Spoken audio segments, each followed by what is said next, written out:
Buenas tardes, hermanos y amigos.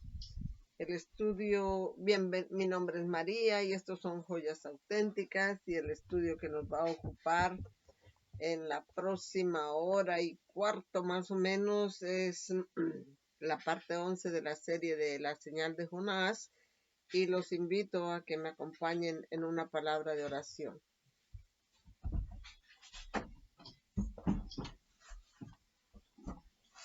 Oremos. Amado Padre en los cielos, te rogamos que perdones nuestros pecados, imploramos la presencia de tu Santo Espíritu que nos recuerde todas las cosas. Tú has prometido, clama a mí y yo te responderé y te enseñaré cosas grandes y ocultas que no conocemos. Por favor, haz eso por nosotros mientras estudiamos nuevamente el libro de Jonás, y que los que van a ver este video, tu Santo Espíritu sea con ellos, que les ayude a entender este mensaje y que sea para la honra y gloria de tu nombre y para salvación de las almas. En el nombre de nuestro Señor Jesús. Amén, amén, amén.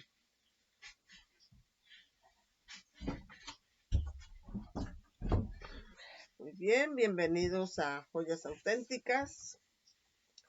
Mi nombre es María nuevamente y bienvenidos a este canal, Joyas Auténticas.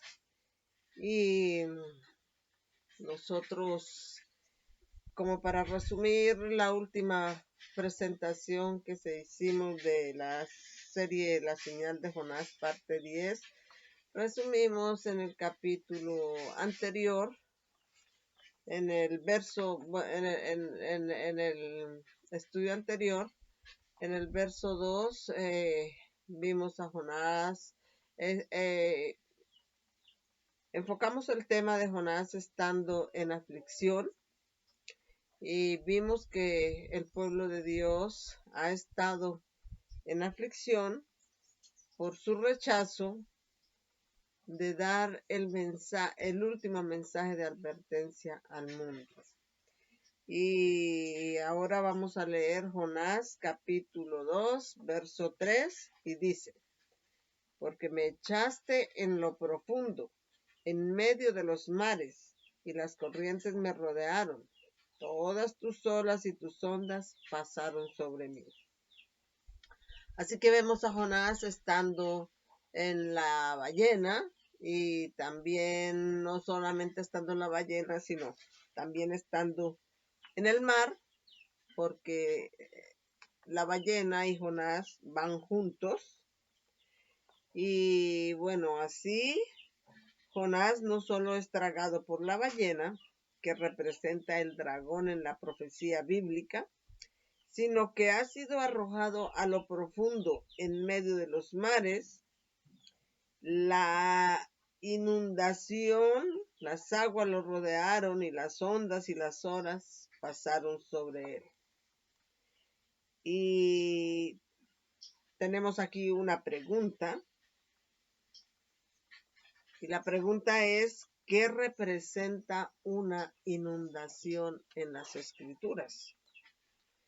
Y vamos a leer Apocalipsis 12, 13 al 17, para empezar a encontrar la respuesta a esta pregunta: ¿qué representa una inundación en las Escrituras? Apocalipsis 12, 13 y 17 nos dice: y cuando el dragón vio que había sido arrojado a la tierra, persiguió a la mujer que había dado a luz al hijo varón. Y a la mujer le fueron dadas 2 alas de una gran águila, para que volara al desierto, a su lugar, donde se sustentará por un tiempo y tiempos y la mitad de un tiempo, de la faz de la serpiente. Y la serpiente echó de su boca agua como un río, como un torrente, como un diluvio, en pos de la mujer, para hacerla arrebatar del torrente. Y la tierra ayudó a la mujer, y la tierra abrió su boca y tragó el río que el dragón echaba de su boca, Y el dragón se enojó contra la mujer y se fue a hacer guerra contra el resto de la descendencia de ella, los que guardan los mandamientos de Dios y tienen el testimonio de Jesucristo. Entonces dice acá, Apocalipsis 12, 13, 17, que cuando el dragón vio que había sido arrojado a la tierra, persiguió a la mujer, y el dragón echó de su boca agua como un torrente, como un río, como una inundación. Entonces esto de que echó de su boca agua como un río, como un torrente, como una inundación, tiene relación con la pregunta que ¿qué representa una inundación en las Escrituras? Jonás también fue echado en el mar y dice que la inundación, el diluvio, las aguas lo rodearon y las olas y las ondas pasaron sobre él. Aquí el dragón echa agua de su boca como un diluvio tras la mujer. Pero la tierra ayuda a la mujer porque abre su boca y se traga a la mujer. Y entonces el dragón se enoja contra la mujer y se va a hacer guerra contra el resto de la descendencia de ella, los que guardan los mandamientos de Dios y tienen el testimonio de Jesucristo. Entonces vemos que el dragón aquí, en un primer sentido, significa Satanás, pero en un segundo sentido significa Roma pagana. Y Roma pagana o el dragón echa un diluvio, un torrente de su boca, un río, un torrente tras la mujer para arrastrar a la mujer con esa inundación. Y la inundación que Roma pagana echa de su boca es el papado. Entonces vamos a añadir a esta cita de Primeros Escritos, página 222, que dice: a pesar de toda la persecución de los santos, por todas partes se levantaron testigos vivientes de la verdad de Dios. Los ángeles del Señor estaban haciendo el trabajo encomendado a su confianza. Estaban buscando en los lugares más oscuros y seleccionando de la oscuridad a hombres que eran honestos de corazón. Todos estos fueron sepultados en el error, pero Dios los llamó, como hizo con Saúl, para que fueran vasos escogidos para llevar su verdad y alzar sus voces contra los pecados de su pueblo profeso. Los ángeles de Dios se movieron sobre los corazones de Martín Lutero, Melanchthon y otros en diferentes lugares, y les provocaron sed del testimonio vivo de la palabra de Dios. El enemigo no había venido el enemigo, y el enemigo acá en la Iglesia Católica. Bien, y la hermana White dice eso, que el enemigo es la Iglesia Católica. Entonces dice, el enemigo de la Iglesia Católica había venido como una inundación. Y primero fue Roma pagana. Y después de Roma pagana, entonces vino la Iglesia Católica. Entonces, Roma pagana, el dragón echa agua de su boca. Y después de Roma pagana, echa una inundación de su boca, Roma pagana. Y la inundación es el papado que persigue a la verdadera iglesia. Entonces, primero Roma pagana y luego Roma papal es el diluvio que echó Roma pagana de su boca para arrastrar a la mujer. Entonces, el enemigo, o sea, el papado, la Iglesia Católica, Roma papal, había venido como una inundación. Están claras las palabras que nos demuestran que Roma papal es la inundación ahí. Y el estandarte debía levantarse contra él. Lutero fue el elegido para hacer frente a la tormenta, hacer frente a la ira de una iglesia caída y fortalecer a los pocos que fueron fieles a su santa profesión. Siempre tuvo miedo de ofender a Dios, trató por medio de las obras de obtener su favor, pero no quedó satisfecho hasta que un rayo de luz del cielo alejó las tinieblas de su mente y lo indujo a confiar, no en las obras, sino en los méritos de la sangre de Cristo. Entonces, podría venir a Dios por sí mismo, no a través de papas o confesores, sino a través de Jesucristo. Otra vez, Primeros Escritos, página 222, entonces vuelvo a repetir. Primero vino Roma pagana, el dragón en un sentido es Satanás, pero en un segundo sentido es Roma pagana, y echa agua de su boca como un diluvio, esto es, a la Roma papal, para perseguir a la iglesia, para arrebatarla.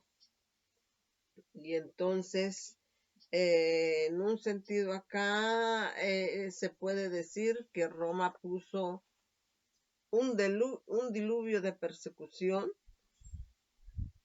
a la verdadera iglesia de Dios. Y en realidad, en muchos respectos, el Roma papal y un diluvio en muchos respectos son expresiones sinónimas. Tenemos acá un diluvio también representa iniquidad. Y vamos a leer una cita en el Conflicto de los Siglos 585 que nos dice: ya la doctrina de que los hombres son liberados de la obediencia a los requisitos de Dios ha debilitado la fuerza de la obligación moral y ha abierto las puertas de la iniquidad sobre el mundo. La anarquía, la disipación y la corrupción se están apoderando de nosotros como una marea abrumadora, y una marea abrumadora es un diluvio. Así que la anarquía, la disipación y la corrupción se están apoderando de nosotros como un diluvio. En la familia, Satanás está obrando, su estandarte ondea incluso en los hogares que profesan ser cristianos. Hay envidia, malas conjeturas, hipocresía, distanciamiento, emulación, lucha, traición de los encargos sagrados, complacencia de la lujuria. Todo el sistema de principios y doctrinas religiosas que deberían formar el fundamento y el marco de la vida social parece ser una masa tambaleante a punto de caer en ruinas. Los criminales más viles, cuando son encarcelados por sus delitos, a menudo reciben regalos y atenciones como si hubieran alcanzado una distinción envidiable. Se da gran publicidad a su carácter y crímenes. La prensa. A ver, permítame un momentico mientras yo conecto acá el computador. La prensa publica los detalles repugnantes del vicio, iniciando así a otros en la práctica del fraude, el robo y el asesinato. Y Satanás se regocija en el éxito de sus planes infernales. El enamoramiento del vicio, el quitar la vida sin sentido, el terrible aumento de la intemperancia y la iniquidad de todo orden y grado, deberían despertar a todos los que temen a Dios a preguntar qué se puede hacer para detener la marea del mal. Conflicto de los siglos 585. Para detener la marea del mal o para detener la inundación del mal. O sea que la iniquidad también representa un diluvio. Un diluvio representa también errores hechizantes y fábulas agradables. Vamos a a leer esta cita para apoyar esta afirmación de que un diluvio representa errores hechizantes y fábulas agradables. Esta cita que vamos a leer para apoyar esta afirmación está en el Espíritu de Profecía, volumen 2, página 44, y dice: Juan era un representante del pueblo de Dios en los últimos días, a quien Dios ha encomendado verdades importantes y solemnes. El mundo en general es dado a la glotonería y a la indulgencia de las bajas pasiones. La luz de la reforma pro salud se abre ante el pueblo de Dios en este día para que pueda ver la necesidad de mantener sus apetitos y pasiones bajo el control de las facultades superiores de la mente. Esto también es necesario para que tengan fuerza mental y claridad para discernir la cadena sagrada de la verdad y apartarse de los errores hechizantes y las fábulas agradables. Por esta frase es que se puso esta cita acá, que esto también es necesario para que tengan fuerza mental, la reforma pro salud, y claridad para discernir la cadena sagrada de la verdad, la cadena sagrada de la verdad de la profecía, y para apartarse de los errores hechizantes y de las fábulas agradables que están inundando el mundo. Por eso un diluvio también representa errores hechizantes y fábulas agradables que están inundando el mundo. Su trabajo es presentar ante la gente la doctrina pura de la Biblia. Por lo tanto, la reforma pro salud encuentra su lugar en la obra preparatoria para la segunda aparición de Cristo. Espíritu de Profecía, volumen 2, página 44. Un diluvio o una inundación representa también herejías. Y dice acá, nuestro Salvador, tenemos otra cita que está en la Review Dan Herald, 15 de julio de 1890, y esa cita nos dice, nuestro Salvador nos ha dicho que en estos últimos días, o sea, los nuestros, habría falsas doctrinas y falsos maestros que inducirían a la gente a aceptar fábulas y costumbres y prácticas de hombres en lugar de los mandamientos de Dios, y que nuestro mundo sería estar inundado con herejías. Así que las herejías representan inundación. Nuestro mundo estaría inundado de herejías estos últimos días. Estamos trayendo herejías para apartar las almas de la verdad de la palabra de Dios. Queremos la verdad de la palabra de Dios en cada punto y necesitamos practicarla. Los que siguen el camino del error y viven en transgresión de la ley de Dios, no seguirán solos ese camino. Habrá otros que imitarán su ejemplo. Entonces eso está en la Review Dan Herald, 15 de julio de 1890. Y entonces estas herejías también significan un diluvio. La herejía, un diluvio también representa herejías. Y un diluvio también representa literatura basura. Y vamos a leer una cita que está en Publicaciones de Manuscritos, volumen 6, página 283, que dice: la palabra de Dios contiene alimento para la mente y el alma.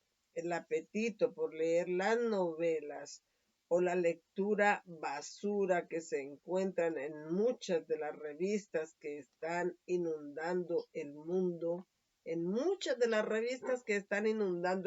claramente dice que esa literatura basura está inundando el mundo.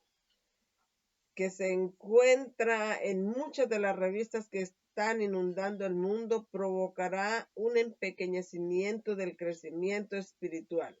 Se crea un apetito malsano y muy débil será el deseo de la leche sincera de la palabra de Dios. Deseamos animar a todos a ser sensatos, a abandonar la lectura de todo lo inútil y a interesarse en la palabra de Dios, que enseña a pequeños y mayores a dar ejemplo de justicia. Comed lo que es bueno e instructivo para que vuestras almas puedan tener un crecimiento saludable. Publicaciones de manuscritos, volumen 6, 283. Y el hermano Daniel Fontenot, que es el que hizo este estudio, hizo el comentario en el estudio de que ellos acostumbraban a hojear el periódico adventista y dice que está casi considerado como literatura basura porque no se encuentra allí nada más que la exaltación propia y egoísmo y un mensaje de paz y seguridad cuando no tenemos paz ni seguridad. ¿De dónde viene esta inundación? Es una pregunta que tenemos acá. ¿De dónde viene esta inundación? Y vamos a leer una cita que está en el Conflicto de los Siglos, página 389. Nos dice, cuando los maestros fieles exponen la palabra, surgen hombres eruditos, ministros que profesan entender las escrituras, que denuncian la sana doctrina como herejía. Cuando los maestros fieles exponen la palabra de Dios, vienen los líderes adventistas y exponen esta palabra como herejía. Y así rechazan a los que buscan la verdad. Si no fuera porque el mundo está irremediablemente intoxicado con el vino de Babilonia, las verdades claras y cortantes de la palabra de Dios convencerían y convertirían a las multitudes.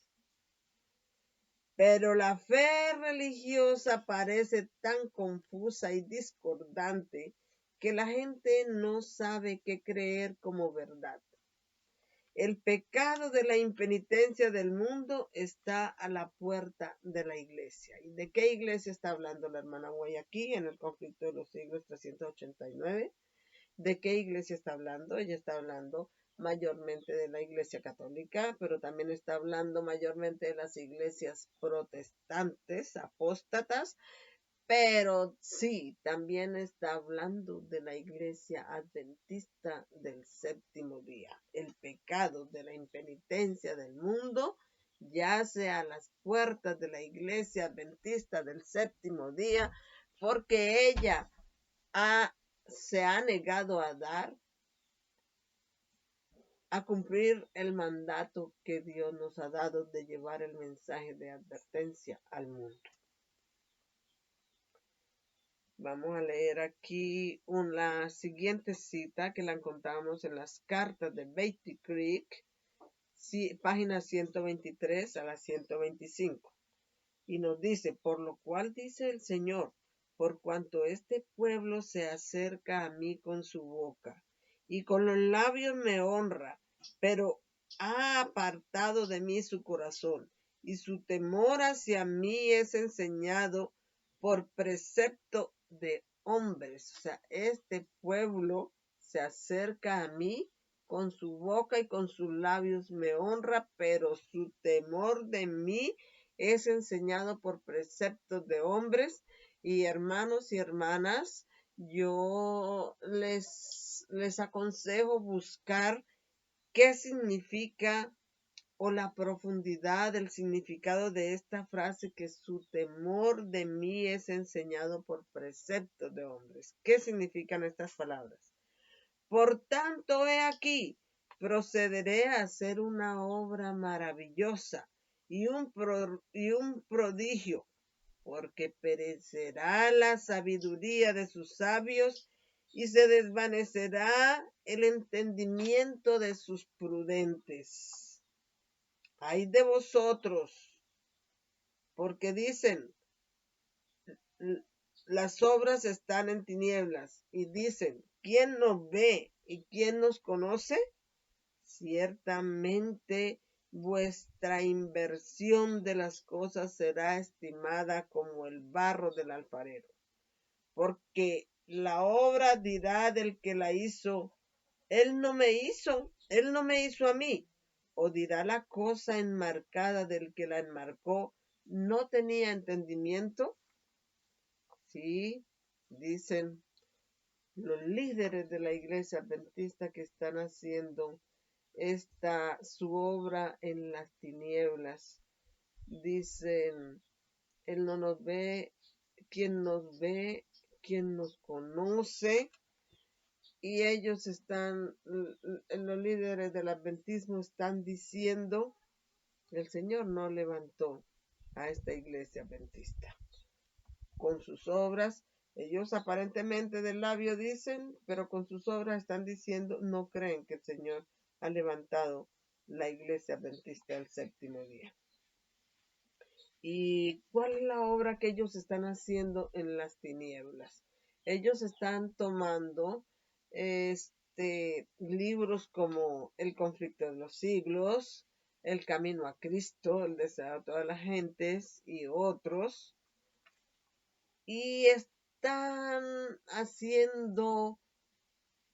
los están empequeñeciendo, los están recortando, y ellos declaran que lo que ellos están haciendo es que los están haciendo una compilación de esos libros, pero ellos no es eso lo que ellos están haciendo, aunque ellos claman que están haciendo eso, no es lo que ellos están haciendo, porque ellos están cambiando las palabras. Y cuando se hace una compilación de un libro, se toma pasajes de un libro y se imprimen en una edición más pequeña, de tal manera que se pueda leer, tenga una lectura que haga sentido, una lectura que haga sentido, que sea una lectura agradable, pero eso no es lo que ellos están haciendo. Ellos aquí les están cambiando las palabras, eso no es una compilación. Y uno de ellos que es más, que es muy, una abreviación de uno de esos libros, es un libro que han tomado El conflicto de los siglos y han hecho lo han acortado. El conflicto de los siglos tiene como 678 páginas y ellos lo han acortado en un librito pequeño que tiene apenas 92 páginas y lo han llamado La Gran Esperanza. Este libro que está así dicen ellos, ahí tiene, si ustedes leen ahí donde está la fecha de publicación y eso, dicen que los pasajes bíblicos que están allí, a menos que se indique lo contrario, son citas que han sido tomados de la nueva versión King James. Y esa versión, pues dice, la nueva versión tiene muchas cosas cambiadas, así que ellos han agregado allí injurias e insultos en ese libro.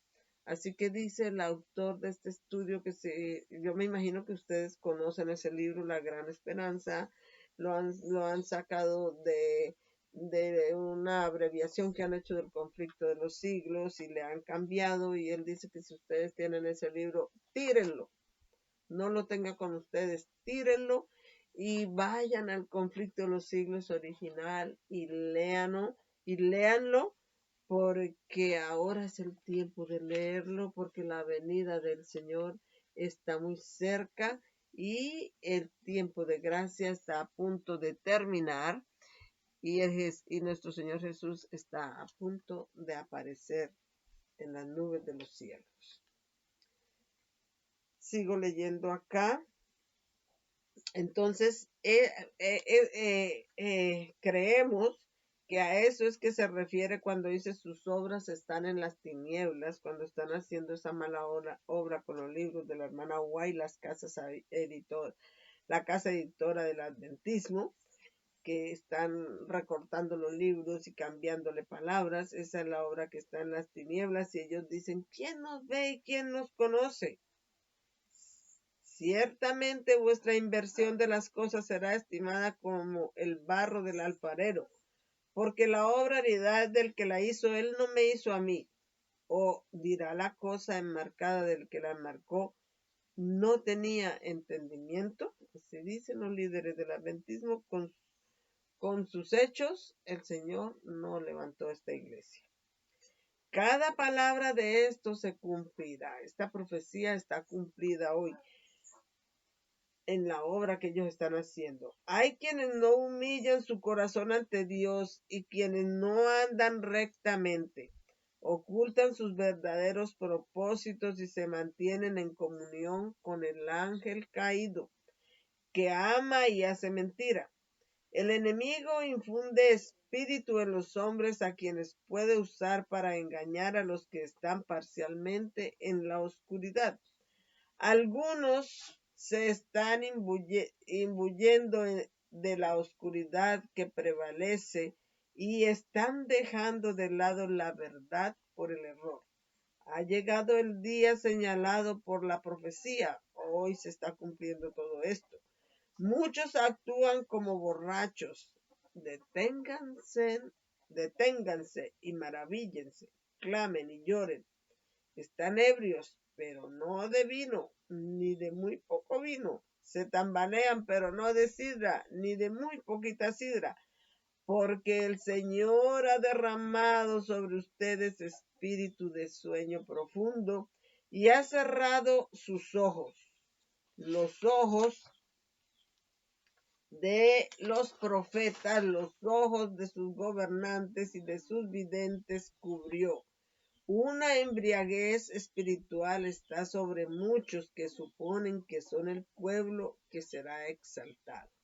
Su fe religiosa es tal como se representa en esta escritura. Bajo su influencia no pueden caminar rectos.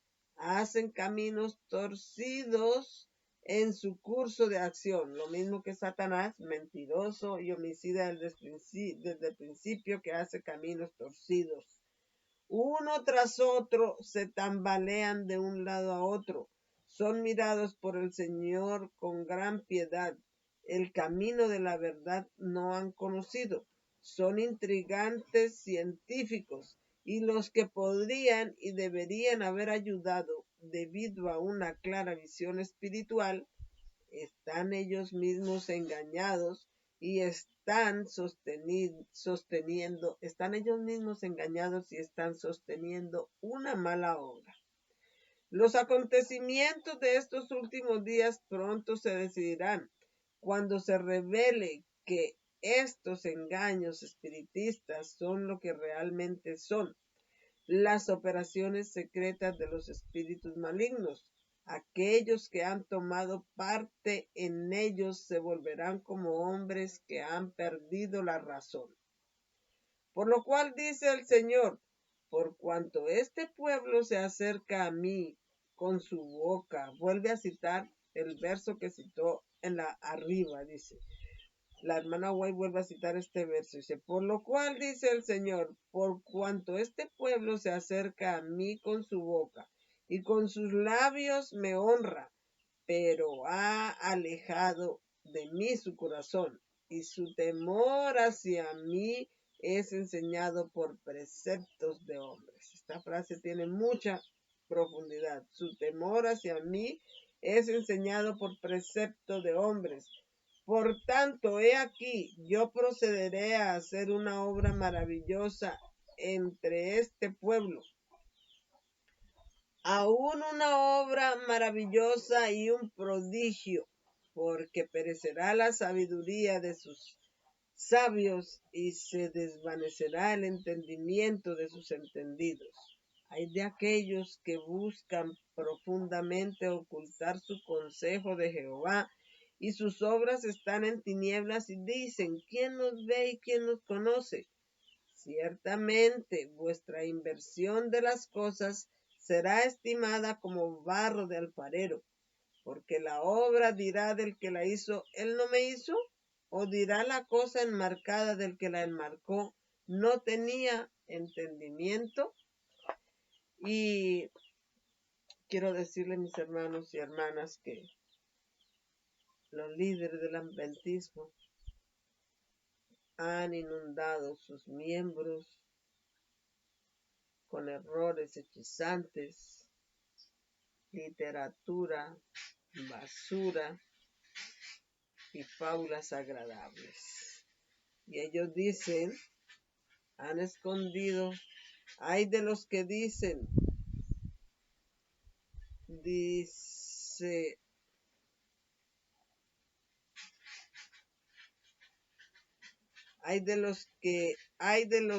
de aquellos que buscan profundamente ocultar su consejo de Jehová, y sus obras están en las tinieblas. Y dicen, ¿quién nos ve y quién nos conoce? Ciertamente vuestra inversión de las cosas será estimada como barro de alfarero, porque la obra dirá del que la hizo, ¿él no me hizo? ¿O dirá la cosa enmarcada del que la enmarcó, no tenía entendimiento? Se me presenta que en nuestra experiencia hemos estado y estamos cumpliendo con esta misma condición de las cosas.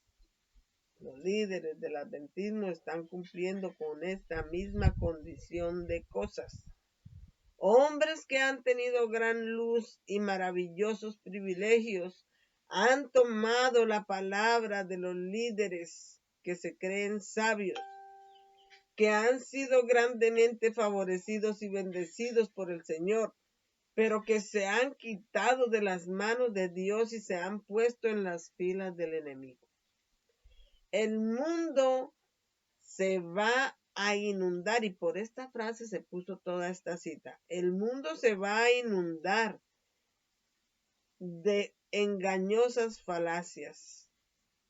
El mundo, el adventismo, inundó sus miembros con errores hechizantes y fábulas agradables, y con literatura basura, con engañosas falacias. Una mente humana, al aceptar estas falacias, obrará sobre otras mentes humanas que han estado convirtiendo la preciosa evidencia de la palabra de Dios en una mentira. Estos hombres serán engañados por ángeles caídos, cuando deberían haber estado como fieles guardianes, velando por las almas como quienes deben dar cuenta. Han depuesto las armas de su milicia y han prestado atención a los espíritus engañadores. Anulan el consejo de Dios y dejan de lado sus advertencias y reprensiones, y están positivamente del lado de Satanás, prestando atención a los espíritus engañadores y a las doctrinas de demonios. Cartas de Betty Creek, 123-125. Vamos a continuar leyendo Isaías 28, 14 al 18. Por tanto, varones escarnecedores que gobernáis este pueblo que está en Jerusalén, varones escarnecedores que gobernáis este pueblo que es la iglesia adventista del séptimo día, oíd palabra de Jehová, porque habéis dicho, pacto hemos hecho con la muerte, y con el infierno estamos de acuerdo. Cuando pase el turbión del azote, El turbión del azote es un diluvio, una inundación que representa cuando pase la ley dominical obligatoria, cuando el domingo sea una ley obligatoria. No llegará a nosotros, dicen los líderes adventistas, porque han hecho pacto con la muerte y con el infierno, están de acuerdo. Dicen ellos, no llegará a nosotros. De hecho, muchos de los adventistas ya dicen, ya no creen que la ley dominical, que vaya a salir una ley dominical obligatoria. Ya ellos no creen que sea, ya no creen que vaya a haber el domingo vaya a ser una ley obligatoria universal. Entonces, cuando pase el turbión del azote, no llegará a nosotros porque hemos hecho de la mentira nuestro refugio y en la falsedad nos hemos escondido. Por tanto, así dice el Señor Dios: He aquí yo he puesto en Sión por fundamento una piedra probada, angular, preciosa, de cimiento firme. El que creyere no se apresure, y pondré el juicio al cordel y la justicia a nivel, y granizo barrerá el refugio de la mentira, y aguas arrollarán el escondrijo.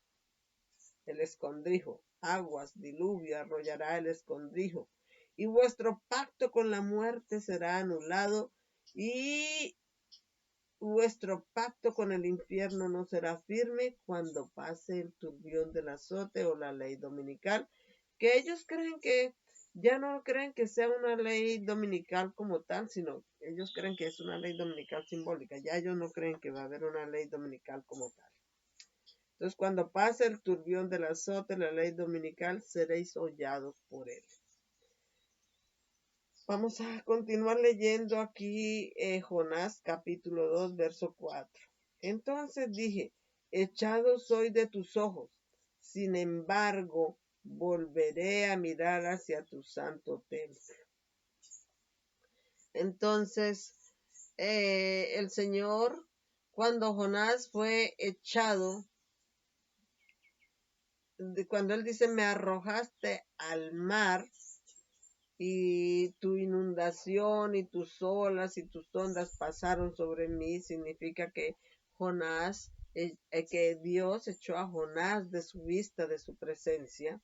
Y también eso representa que Dios echará al pueblo de Dios de su vista, porque se ha negado de llevar el último mensaje de advertencia al mundo.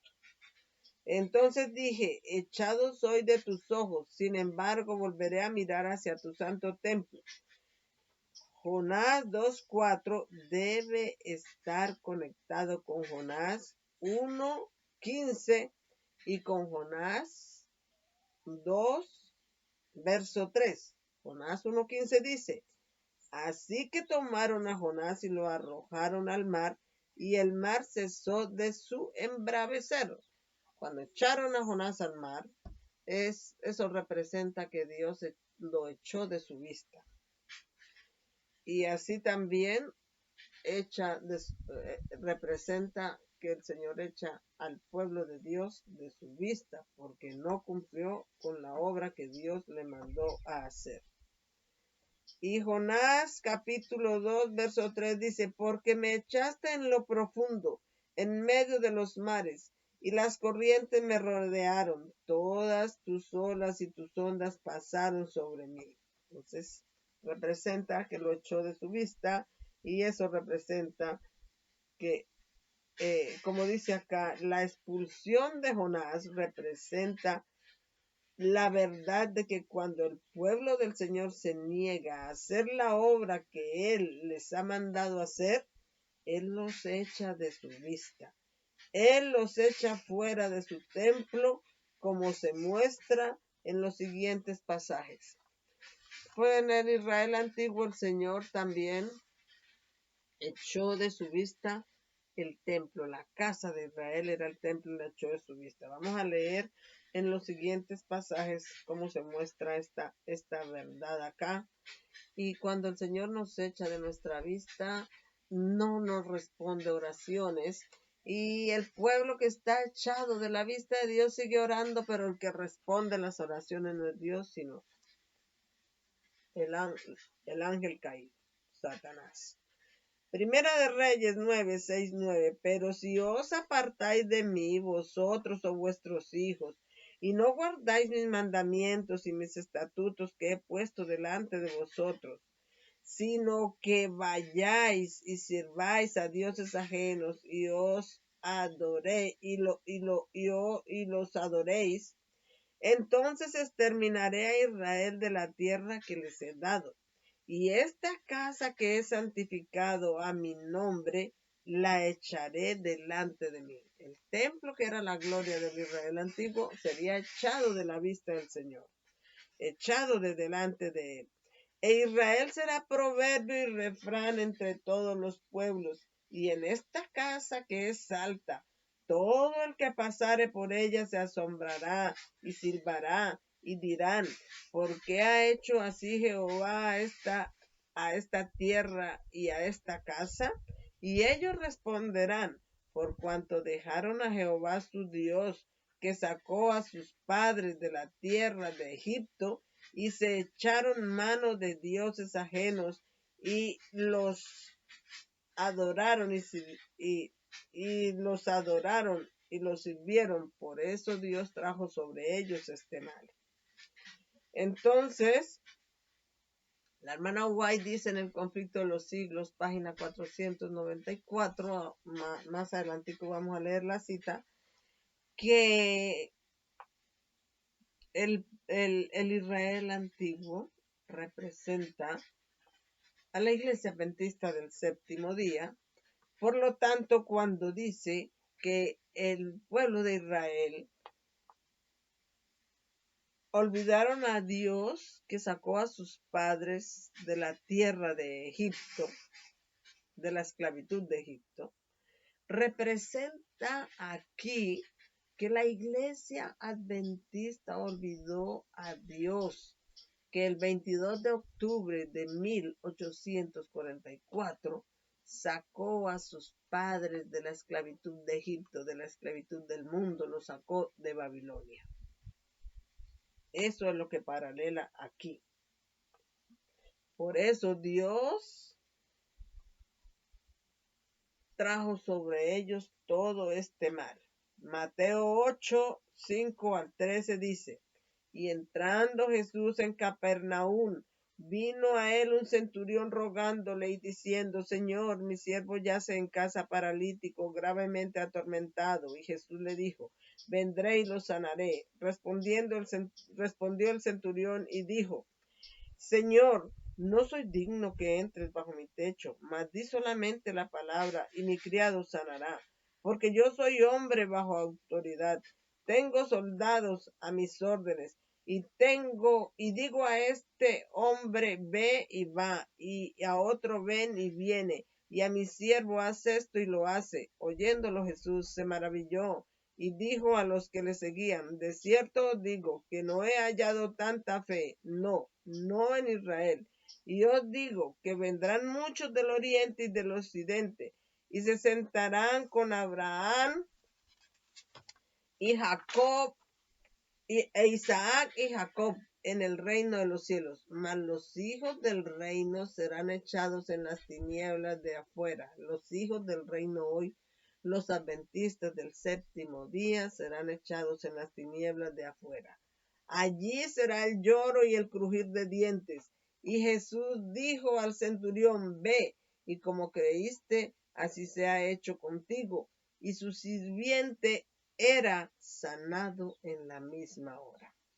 Vendrán muchos del oriente y del occidente y se sentarán con Isaac, con Jacob y con Abraham. Pero los adventistas del séptimo día, que son los hijos del reino hoy, serán echados fuera. Mateo 21:10-13. Y cuando él entró en Jerusalén, toda la ciudad se conmovió diciendo, ¿quién es ese? Y la multitud decía, Este es Jesús, el profeta de Nazaret de Galilea. Y entró Jesús en el templo de Dios y echó fuera a todos los que vendían y compraban en el templo. Y volcó las mesas de los cambistas y las sillas de los que vendían palomas y les dijo, escrito está, mi casa será llamada casa de oración, pero vosotros lo habéis hecho cueva de ladrones. Esto también involucra, esta limpieza del templo también involucra el mensaje a la iglesia de la Odisea, que es la iglesia adventista del séptimo día. Leamos Apocalipsis 3, 14 al 22, dice, y escribe al ángel de la iglesia en la Odisea. Estas cosas dice el amén, el testigo fiel y el verdadero, el principio de la creación de Dios. Yo conozco tus obras, que no eres ni frío ni caliente. Ojalá fueras frío o caliente. Por tanto, porque eres tibio y no frío ni caliente, te vomitaré de mi boca. Porque dices, soy rico y enriquecido en bienes y de nada tengo necesidad. Y no sabes que eres un desdichado y miserable y pobre y ciego y desnudo. Te aconsejo que de mí compres oro refinado en fuego para que seas rico y vestiduras blancas para vestirte y que no se descubra la vergüenza de tu desnudez, y unge tus ojos con colirio para que veas. Yo reprendo y castigo a todos los que amo. Sé pues celoso y arrepiéntete. He aquí yo estoy a la puerta y llamo. Si alguno oye mi voz y abre la puerta, entraré a él y cenaré con él y él conmigo. Al que venciere, le daré que se siente conmigo en mi trono, así como yo vencí y me siento con mi Padre en su trono. El que tiene oído, oiga lo que el Espíritu dice a las iglesias. Así que comprar oro refinado en fuego y vestiduras blancas para vestirte y colirio. ¿Qué significan estas palabras? Ustedes deben ir a la escritura, investigar qué significan estas palabras, porque van a encontrar que todas estas palabras, el oro refinado en fuego, las vestiduras blancas para vestirte y el colirio representan al espíritu de profecía. El adventismo da un servicio de labios al espíritu de profecía, pero en general ellos han rechazado el espíritu de profecía. Y eso es lo que significa ir al Señor a comprar oro y vestiduras blancas para vestirnos y colirio para ver. El espíritu de profecía. El Señor está llamándonos a volver al espíritu de profecía. Dice aquí, la parábola del vestido de boda abre ante nosotros una lección de la más alta consecuencia. Por el matrimonio se representa la unión de la unidad con la divinidad. El vestido de boda representa el carácter que deben poseer todos los que serán considerados invitados aptos para la boda. En esta parábola, como en la de la gran cena, se ilustra la invitación evangélica, su rechazo por parte del pueblo judío y el llamado de la misericordia a los gentiles. Pero de parte de aquellos que rechazan la invitación, esta parábola trae a la vista un insulto más profundo y un castigo más terrible. La llamada a la fiesta es la invitación de un rey, procede de quien está investido del poder de mando, confiere un alto honor. Sin embargo, el honor no es apreciado, la autoridad del rey es despreciada, mientras que la invitación del amo de casa fue considerada con indiferencia. La del rey es recibida con insulto y asesinato. Trataron a sus siervos con desdén, usándolos con desprecio y matándolos. El amo de casa, al ver que su invitación fue desestimada, declaró que ninguno de los hombres invitados debía probar su cena. Pero para aquellos que habían hecho desprecio al rey, se decreta más que la exclusión de la presencia, de su presencia y de su mesa. Envió sus ejércitos y destruyó a aquellos homicidas y quemó su ciudad. En ambas parábolas la fiesta cuenta con invitados, pero la segunda muestra que todos los que asisten a la fiesta deben hacer una preparación. Los que descuidan esta preparación son expulsados, echados de la vista de la presencia del Señor. Como Jonás fue echado al mar, fue echado de la presencia del Señor, como el pueblo adventista, por no cumplir el mandato, ha sido echado de la presencia del Señor. Entró el rey para ver a los convidados y vio allí a un hombre que no vestía traje de boda y le dijo: amigo, ¿cómo entraste aquí sin traje de boda? Y se quedó mudo. Entonces dijo el rey a los sirvientes: átenlo de pies y manos y llévenlo y échenlo a las tinieblas de afuera. Allí será el llanto y el crujir de dientes. Lecciones objetivas de Cristo 308. Compremos del Señor oro refinado en fuego, vestiduras blancas, colirio. Volvamos al espíritu de profecía para que estemos preparados, para que tengamos el carácter para cuando venga el examen y no seamos atados de pies y manos y echados de la presencia del Señor a las tinieblas de afuera, donde será el lloro y el crujir de dientes.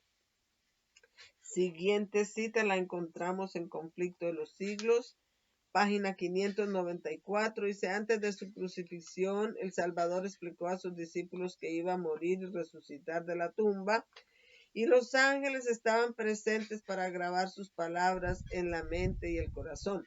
Pero los discípulos buscaban una liberación temporal del yugo romano y no podían tolerar la idea de que aquel en quien todas sus esperanzas estaban centradas sufriera una muerte ignominiosa. Las palabras que necesitaban recordar fueron desterradas de sus mentes y cuando llegó el tiempo de la prueba los encontró desprevenidos. La muerte de Jesús destruyó completamente sus esperanzas, como si él no les hubiera advertido.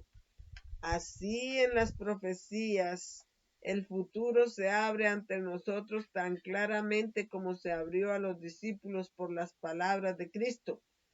Los eventos relacionados con el cierre de la gracia y la obra de preparación para el tiempo de angustia se presentan claramente, pero las multitudes no tienen más comprensión de estas importantes verdades que si nunca hubieran sido reveladas.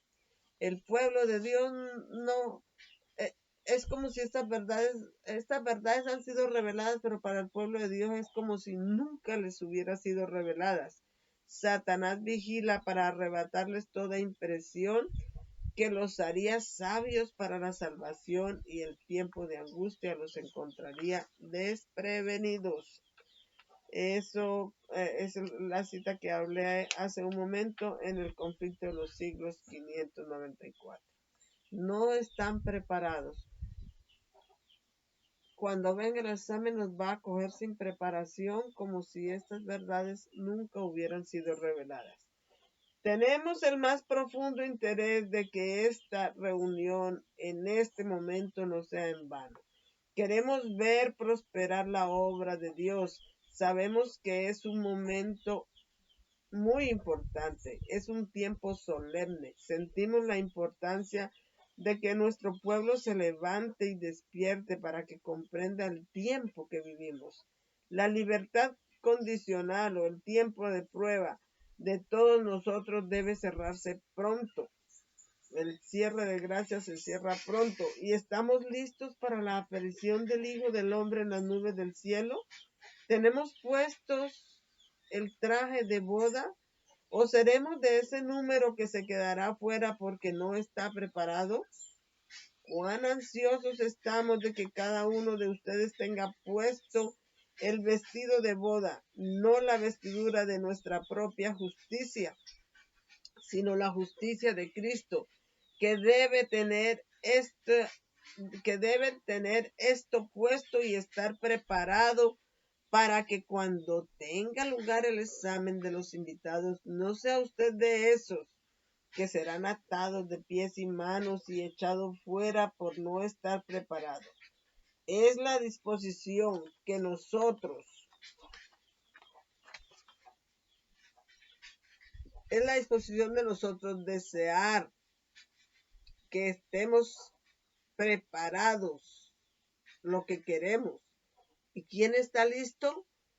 No estar preparado será un completo fracaso. No estar preparado será una pérdida eterna. Pero en este día de prueba, ver que no estamos preparados, si podemos ver aquí nuestra miseria y nuestra necesidad, y ahora nos humillamos ante Dios, Él será hallado por nosotros y obrará poderosamente por nosotros. Y ahora es el momento de que empecemos a trabajar. Vosotros que no habéis entrado en corazón, alma y espíritu en esta obra, ahora es el momento de que os comprometáis en ella con todas vuestras almas. Cristo ha dicho, amarás al Señor tu Dios con todo tu corazón y con toda tu mente y con toda tu alma y con todas tus fuerzas. Dígame, ¿se hace aquí alguna provisión para una división de sus afectos? ¿Dónde hay alguna posibilidad de que sus afectos se separen de Dios y sin embargo sean absueltos en el día de Dios? Temo terriblemente que muchos de los que llevan el nombre de adventistas del séptimo día sean piedra de tropiezo en el camino de los pecadores. Ellos mismos tampoco entran en la obra y a aquellos que quieren entrar los estorban con sus vidas no consagradas. Dios no permita que descendamos a la muerte con la sangre de las almas sobre nuestras vestiduras. Dios no permita que estemos simplemente llevando el nombre de cristianos cuando no estamos santificados por las verdades que profesamos. Dios no permita que finalmente descubramos que nuestras vidas han sido un completo fracaso, un completo error, y que no aparece ningún alma a quien podamos señalar como alguien a quien hemos sido el medio de salvar y traer a través de las puertas a la ciudad. Parecerá finalmente que hemos sido envueltos en nuestra justicia propia, todos cubiertos con el espíritu del mundo. Y esto lo encontramos en la Review Dan Herald del 15 de agosto de 1869.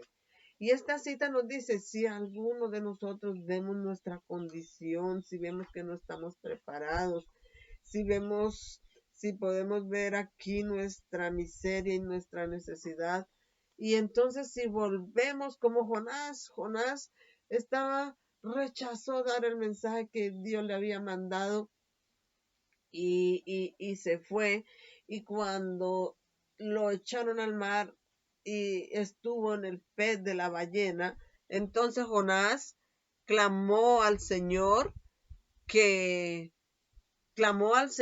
para que el Señor dijo, desde mi angustia clamé a ti y me oíste, y hizo ir el pez y vomitarlo en tierra. Así también, si nos damos cuenta ahora de nuestra miseria, de nuestra necesidad, y clamamos y nos volvemos al Señor con todo nuestro corazón, con toda nuestra alma, con todas nuestras fuerzas, todavía es tiempo, todavía no se ha acabado, no se ha cerrado el tiempo de gracia y todavía el Señor nos escuchará. Jonás capítulo 2 verso 4. Entonces dije, echado soy de tus ojos, sin embargo volveré a mirar hacia tu santo templo. Cuando fue echado de sus ojos Jonás, cuando fue echado al mar, tragado por la ballena y también estuvo en el mar, Jonás desde su aflicción clamó al Señor, volvió a mirar hacia su santo templo y el Señor lo escuchó. Salmo 65, 1 al 5, al músico principal, salmo y cántico de David. La alabanza te espera, oh Dios, en Sión, y a ti se cumplirá el voto. oh tú que oyes la oración, a ti vendrá toda carne, las iniquidades prevalecen contra mí. En cuanto a nuestras transgresiones, tú las limpiarás. Bienaventurado el varón a quien tú escoges y haces acercarse a ti para que habite en tus atrios. Nos saciaremos del bien de tu casa, de tu santo templo, con cosas terribles en justicia. Nos responderás, oh Dios, de nuestra salvación. ¿Quién es la confianza de todos los términos de la tierra y de los que están lejos en el mar? Y vamos a leer aquí un capítulo todo el capítulo de Primera de Reyes, de capítulo 8 del 12 al 53, cuando Salomón, cuando construye el templo, le dice que si su pueblo ha pecado, pero que si se arrepiente y en su angustia ora hacia ese templo, que por favor Dios lo escuche, y que eso es lo que el consejo aquí, que si nos arrepentimos y vemos nuestra necesidad, que volvamos al Señor de todo corazón y oremos y le pidamos para que seamos restaurados. Entonces dice, entonces habló Salomón, dijo, Jehová que habita en la oscuridad desierto, te he edificado casa en que habites, lugar de reposo para que habites para siempre.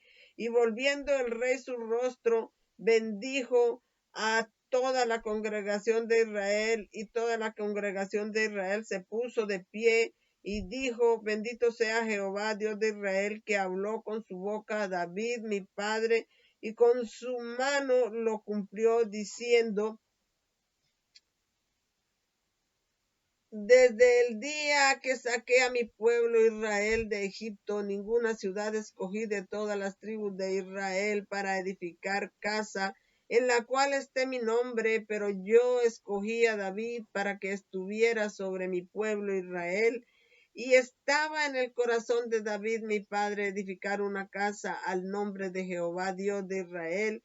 Y Jehová dijo a David, mi padre, habiendo tenido en tu corazón el edificar una casa a mi nombre, bien hiciste que estaba en tu corazón, mas tú no edificarás la casa, mas tu hijo que saldrá de tus domos, él edificará casa a mi nombre. Y cumplió Jehová su palabra que había dicho, y me levanté en la casa de David mi padre, y me senté en el trono de Israel como Jehová lo había dicho, y edifiqué una casa por el nombre de Jehová Dios de Israel. Y he puesto allí un lugar para el arca, en la cual está el pacto de Jehová que él hizo con nuestros padres cuando los sacó de la tierra de Egipto. Y Salomón se puso delante del altar de Jehová en presencia de toda la congregación de Israel y extendió sus manos hacia el cielo y dijo, Señor Dios de Israel, no hay Dios como tú, ni arriba en el cielo, ni abajo en la tierra, que guardas el pacto y la misericordia con tus siervos, que andan delante de ti con todo su corazón. ¿Quién cumpliste con tu siervo David, mi padre, lo que prometiste? También con tu boca lo dijiste y con tu mano lo has cumplido, como sucede hoy. Ahora pues, Señor Dios de Israel, cumple con tu siervo David, mi padre, lo que le prometiste, diciendo que no faltará varón delante de ti que se siente en el trono de Israel, para que tus hijos guarden su camino, para que anden delante de mí como tú has andado antes de mí.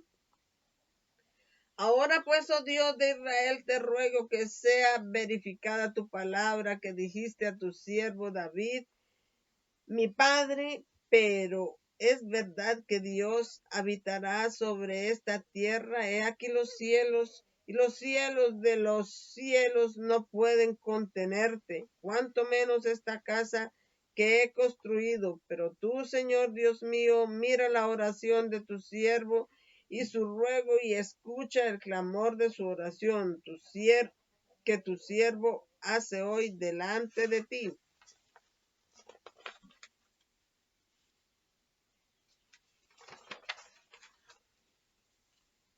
para que tus ojos estén abiertos de noche y de día sobre esta casa hacia el lugar del cual dijiste, mi nombre está allí, para que oigas la oración que tu siervo haga en este lugar y escucha la oración de tu siervo y de tu pueblo Israel cuando oren en este lugar, y oye tú desde el cielo, desde tu morada, cuando oigas y perdonas, si alguno pecare contra su prójimo y se le hiciere juramento para hacerle jurar y el juramento fuere delante de tu altar en esta casa, oye tú desde los cielos y haz y juzga a tus siervos, condenando al impío para hacer recaer sobre su cabeza su camino y justificando al justo para darle conforme a su justicia. Cuando tu pueblo Israel sea herido delante del enemigo por haber pecado contra ti, se vuelvan a ti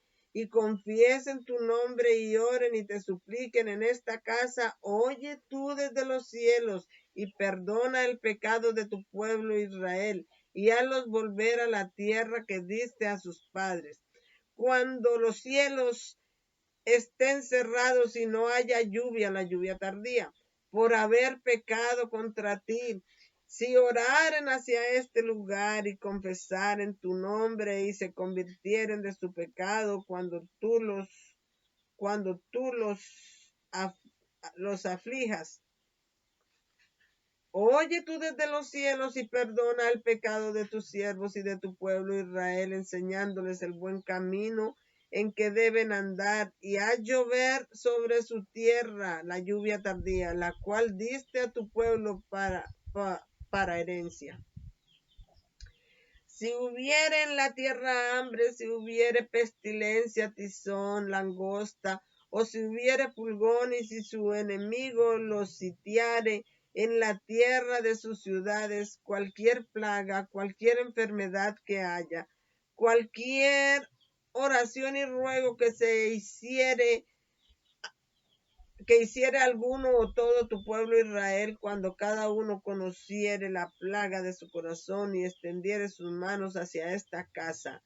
Entonces tú oye en los cielos desde tu morada y perdona y haz y da a cada uno según sus caminos, cuyo corazón tú conoces, porque solo tú conoces los corazones de todos los hijos de los hombres, para que te teman todos los días que habiten en la tierra que tú diste a nuestros padres. Y en cuanto a un extranjero que no es de tu pueblo Israel, sino que viene de una tierra lejana por causa de tu nombre, porque oirán de tu gran nombre y de tu mano fuerte y de tu brazo extendido cuando él venga y ore en esta casa. Oye tú desde los cielos, desde tu morada, y haz conforme a todo lo que el extranjero te clame, para que todos los pueblos de la tierra conozcan tu nombre y te teman, como lo hace tu pueblo Israel, para que sepan que esta casa que he edificado es llamada por tu nombre. Si tu pueblo sale a la guerra contra su enemigo, donde quiera que los envíes, y ora a Jehová hacia la ciudad que tú has elegido, y hacia la casa que he edificado a tu nombre, entonces escucha desde los cielos su oración y su súplica y mantén su causa. Si pecaren contra ti, porque no hay hombre que no peque, y te enojares contra ellos y los entregares al enemigo para que los lleve cautivos a la tierra del enemigo, lejos o cerca. Mas si se acordaren en la tierra donde fueron llevados cautivos y se arrepienten y te suplican en la tierra de los que los llevaron cautivos diciendo, pecamos y perversamente hemos cometido malicia, y se vuelven a ti de todo corazón y de toda su alma en la tierra de sus enemigos, que los llevaron cautivos, y oran a ti hacia la tierra que diste a sus padres, la ciudad que tú escogiste y la casa que he edificado a tu nombre, entonces tú escuchas su oración y su súplica en el cielo, tu morada, y defiende su causa. Y perdona a tu pueblo que pecó contra ti y todas sus transgresiones con que se rebelaron contra ti, y ten misericordia de ellos delante de los que los llevaron cautivos, para que tengan compasión de ellos, porque ellos son tu pueblo y tu heredad, los que sacaste de Egipto, los que sacaste el del 22 de octubre de 1844 de Egipto, de Babilonia, de en medio del horno de hierro, para que tus ojos estén abiertos a la súplica de tu siervo y a la súplica de tu pueblo Israel, para que los escuches en todo lo que te demanden. Porque tú los apartaste de entre todos los pueblos de la tierra, para que fueren tu heredad, como lo dijiste por mano de Moisés tu siervo, cuando sacaste a nuestros padres de Egipto, oh Señor Dios. Y aquí terminamos, con esto cerramos, pero quiero volver a repetir: si nos damos cuenta de nuestra necesidad, de nuestra miseria y necesidad, porque hemos pecado y nos hemos alejado de Dios, somos la iglesia de la Odisea, pero si nos damos cuenta de nuestra miseria y necesidad y y confesamos nuestro pecado y nos apartamos de nuestro pecado y extendemos las manos a nuestro Dios a pedirle que nos perdone, y si el tiempo de gracia no se ha cerrado todavía, le pedimos que nos perdone y nos apartamos del pecado y buscamos a Dios con toda nuestra alma, con todo nuestro corazón, con todas nuestras fuerzas, como hizo Jonás en su aflicción allá desde el vientre de la ballena, clamó al Señor y el Señor lo oyó. Él también nos oirá a nosotros si nos damos cuenta de nuestra miseria y necesidad antes de que se cierre el tiempo de gracia. Les invito a tener una palabra de oración. Señor, muchas gracias por poder poner este tema en el registro público. Te pido que seas con los que van a mirar este video y que les des tu Santo Espíritu y que se entiendan este mensaje, que sea para la salvación de sus almas. Y bueno, antes de cerrar, quiero decirles, si les gusta el video, denle like, y si tienen alguna pregunta, algún comentario, por favor póngalos en la parte de abajo de este video. Y si están de acuerdo con las conclusiones de este video, esparzan el mensaje como hojas de otoño.